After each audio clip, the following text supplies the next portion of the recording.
As shown in the previous video, I was making the stiles and rails. Now you see me here cutting the floating panels that will be assembled with those stiles and rails.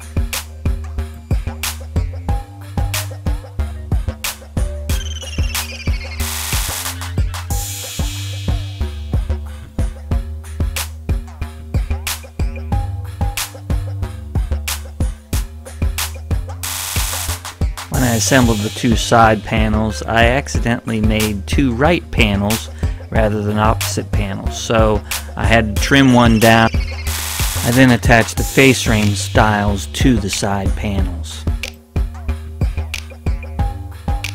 Of course, now there's lots of sanding.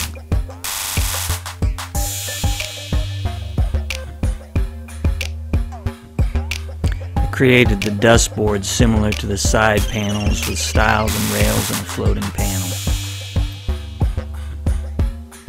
Now it's time to assemble the carcass.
I'm going to attach the remainder of the face frame to the dust board using biscuits for alignment.